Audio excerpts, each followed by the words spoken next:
Hey,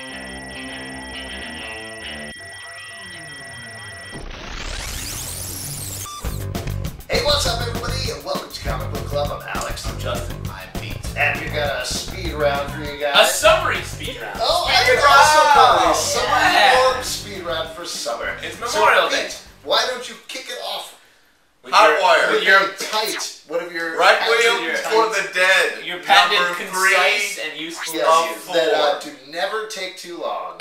Warren Ellis. You had me at number 1. You had me at number 2. You lost me at number 3. That was from Jerry Maguire. And the You had me at number 2. Yeah. Poop. Wow. The Amazing Spider-Man number Great 594. reference. This. Did you know that the human head weighs Garth Ennis? Oh, man. Twist. It all sounds the same. Twist. This bringing to a conclusion the Jazz. 24/7.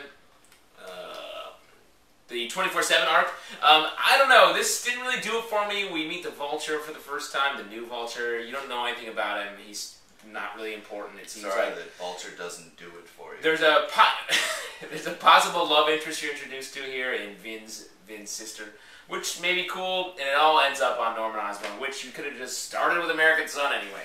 This episode, we're throwing our comics. Whoa! Wow. Whoa. You did it first! Number 4, Yeah, I'm mine really are enjoying this series safely about a giant robot going sealed. crazy on Earth, really playing on very Tokyo, giant monster movie type stuff. Not crazy about the twist at the end, which is straight out of Total Recall. But I would still like say Mars. pick it up, because I like Rick Remender's stuff, and Eric Yeah. McGuinn's doing great stuff on it. Yeah, the artwork is fantastic. Oh, Nice. Yeah, well, that's what we're hurts. Four Eyes number 3, Joe Kelly. Oh, fantastic stuff. The creativity, Wait, you mean the Joe writing. Casey, right? Careful! No, Several Joe Kelly. episodes ago, I wanted to post a quick retraction. I mixed up Joe Casey and Joe Kelly. Because I'm you're sorry racist. about that. Well, that's It's definitely not true. I think all you white guys look the same. Yeah. Go on. So anyways, Can you tell us this is apart? fantastic. Really imagine Shut up, Pete, font your writing. review's been going on for like a minute. Like, you gotta shorten them up. This is the speed round. Do you want to talk about Certainly. Superman, First Batman, one number doing a 6. speed Here we go. round. You're Pete. talking very slow. Here we go with your claptrap. Superman, Batman, number 60. And this series goes back and forth because they're always changing the team. And I picked it up kind of on a whim, and this issue was fantastic, I thought. The art's really nice, and it's a mashup. It's kind of a fun, playful little issue. Definitely pick it up. Wow, there you go. Supergirl number 41. Last issue we finally found out who was Superwoman. This issue we're following up on that and kind of finishing it a little bit. Not really, obviously, a great pickup point because it's the end of the arc.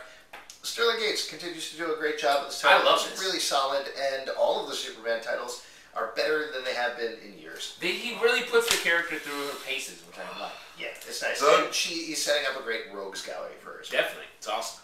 The Dresden Files, number 4 of 4. This has nothing to do with the movie Swingers. Very disappointing. When was I that? don't even get that joke. Well, yeah. Dresden was the name of the bar they went to. Anyways, yeah, when you have to Dresden is spell it also out, a joke's city. never good. Wow, It has guys. nothing to do with the city. All you movie fans out there love Total Recall and Swingers. They're really feasting on Anyways, this episode. can I please? I know you're making fun of me for taking too long! I'm just saying, I think this is it's fair to say fantastic. it's like Magical Easter fun. on the show. Yeah. Magical fun, pick it up. God, that seemed like it took forever. Trinity number 51. I hate you so much. Do you, I wanna- Pete, I'm trying to just get out of the quick round, speed round review. Trinity number 51. Who else is reading this out there? This Hurry series up. continues to go Hurry. on. This series continues to go on for what reason? I don't know. At least it's ending next issue. Sweet Jesus, why? Keith Giffen needs to feed his children. Yeah. Lock and Key Head Games number 5. Goddamn if every issue of this isn't amazing. Music. What? Is it? You're like 20 minutes off. Kurt Busiek. It's a speed round. Needs to feed his Speed kids, round. which are Kurt Busiek. Yeah.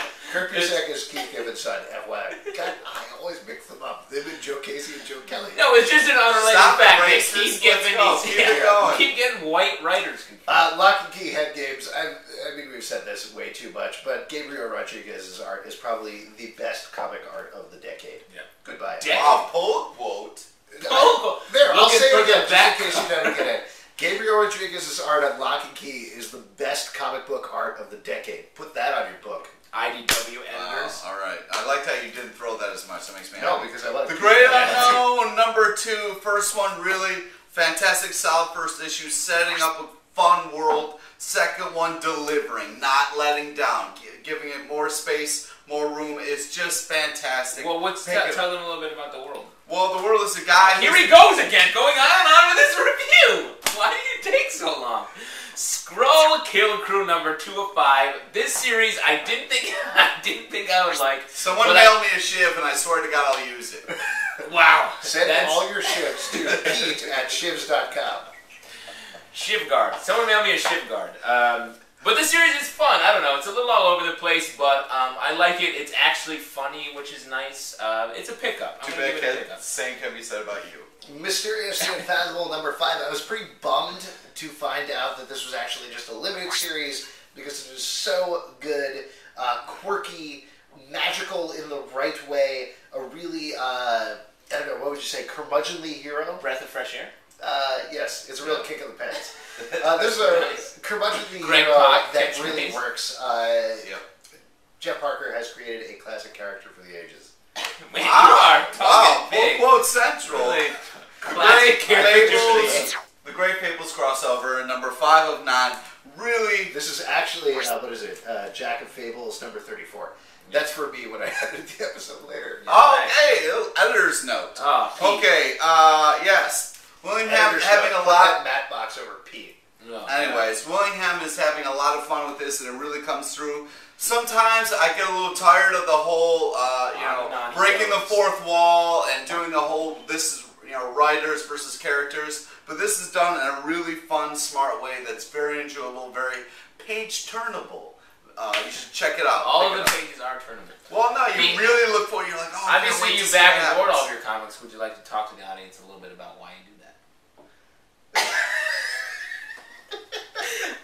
Timestorm 2009 to 2009. That was like you put a leaf trap over a pit, and Pete looked down and it was like, fuck. And then stepped in it, maybe. Then maybe just stepped right in anyway.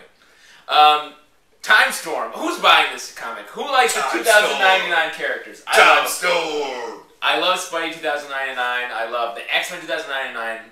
This is all over the place, but it's still worth it just to see them in action again. I hope it goes somewhere. I would love to see these characters brought back. Pick it up. Here we go. Herogasm, number 1, the first spin-off mini-series from the boys. This is the best comic book series of the decade. This is good. Credibility out the boys. pretty much across the board. Garth Ennis does a great job with this title. This is him once again getting back to over-the-top superhero orgy. The idea is that all those gigantic crossovers you see when they go off to save the world, instead they fly to the other side of the world and all fuck each other for a weekend. Oh, That's what they do. I don't understand, though, why this isn't an arc of the boys. That's the weirdest part. It hasn't really explained to me yet why it's a separate miniseries, but it's as good as the boys, so if you're picking that up, you should pick up this too. And that's it. If you have a question, you can write us at thecomicbookclub@yahoo.com. Comment below, upload your video responses. Check out our blog, popcultureshock.com/cbclub. Check out our podcast on iTunes, Comic Book Club Live. And please keep this concise. Please keep this concise. 8 o'clock. People's in front. Oh, here we go. 8 o'clock. I love this.